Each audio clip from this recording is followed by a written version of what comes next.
Hello, my name is Austin Habish, the founder of Think Catholic, and you're listening to the Summa podcast, where we study St. Thomas Aquinas' Summa Theologiae in a way simple and insightful for anyone to understand. The Summa podcast is brought to you by Think Catholic. Taking 2 questions of the Summa a day, we'll seek to summarize St. Thomas's responses, discovering the brilliance of Aquinas and his Catholic faith. This is day 152. So let's get started. We're covering today questions 68 and 69 of the secundae, that is, of matters concerning unjust accusation and of sins committed against justice on the part of the defendant. The translation that I always use in these podcasts is the one generously provided to me by Ave Maria Press, the 5-volume set translated by the Fathers of the English Dominican province, which you can now get at a discounted price from Ave Maria Press's site by typing in the code Summa 10. And so here we go. Article 1, whether a man is bound to accuse. Accusation is distinct from denunciation in that to denounce someone is to make a public condemnation of them, seeking their amendment, but not necessarily seeking their punishment by a civil authority. Accusation is about punishment, which is then to be dealt out. It is about making right what has been done wrong. And because man is part of a whole, which is society, then when a man has done some evil which now demands remedy from the public authorities, one must accuse for the sake of the common good.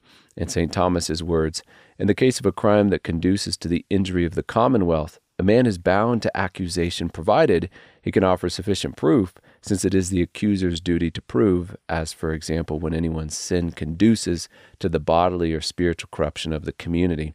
If, however, the sin is not such as to affect the community, or if he cannot offer sufficient proof, a man is not bound to attempt to accuse, since no man is bound to do what he cannot duly accomplish. Article 2, whether it is necessary for the accusation to be made in writing. St. Thomas says, for the sake of the judge, who must understand the case, to deliver a sentence regarding it, it is helpful and actually necessary, since surely the judge cannot remember every relevant facet of every case, that he have a written record of the relevant aspects of this case, which is going to include the accusation itself. Therefore, the accusation should be made in writing. Article 3, whether an accusation is rendered unjust by calumny, collusion, or evasion. Calumny is the false accusation of another. Collusion is working treacherously with others to prevent an accusation from either being delivered or coming to definitive sentence. Evasion is withdrawing a just accusation or intentionally withholding sufficient evidence against the one accused. And since all of these are contrary to the correct course of justly accusing one guilty of a punishable crime, they render an accusation unjust. Speaking to collusion, which may be the least intuitive for us to grasp, St. Thomas writes, not everyone who hides the truth about a crime is guilty of collusion, but only he who deceitfully hides the matter about which he makes the accusation by collusion with the defendant, dissembling his proofs and admitting false excuses. Article 4, whether an accuser who fails to prove his indictment is bound to the punishment of retaliation.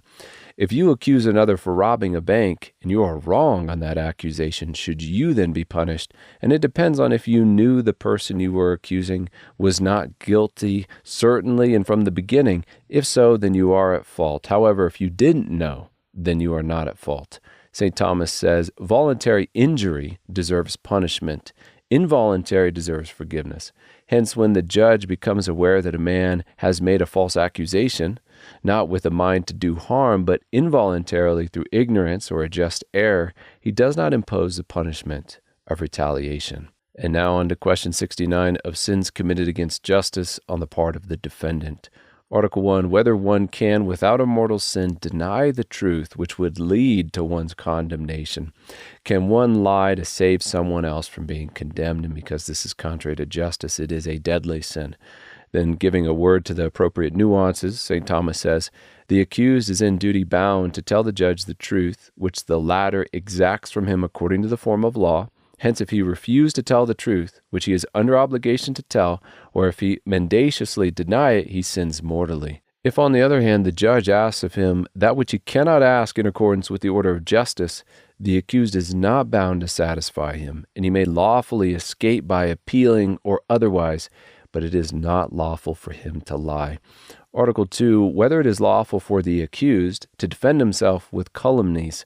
Is the accused able to defend himself by falsely accusing others? And in brief, Aquinas writes, in criminal cases, an oath has to be taken against calumnious allegations. And this would not be the case if it were lawful to defend oneself with calumnies. Therefore, it is not lawful for the accused to defend himself with calumnies. Article 3, whether it is lawful for the accused to escape judgment by appealing to a higher court or authority. And this is lawful if one thinks they have been tried unjustly, but it is unlawful if the one accused knows that he or she is guilty and is simply seeking to delay the impending punishment. Article 4, our last article, whether a man who is condemned to death may lawfully defend himself if he can. If a man's condemnation is unjust, then he can defend himself. But if a man is justly condemned, then he needs to consent to the will of society of which he is a part of. And justice, giving the last word then to Aquinas, he writes, and then if a man is condemned unjustly, since such a sentence is like the violence of robbers, wherefore even as it is lawful to resist robbers, so it is lawful in like case to resist wicked princes, except perhaps in order to avoid scandal, whence some grave disturbance might be feared to arise. And with that, we finish another episode. We have just finished covering questions 68 and 69 of the secundae, that is, of matters concerning unjust accusation and of sins committed against justice on the part of the defendant. My name is Austin Habish with Think Catholic, and I cannot wait to see you tomorrow.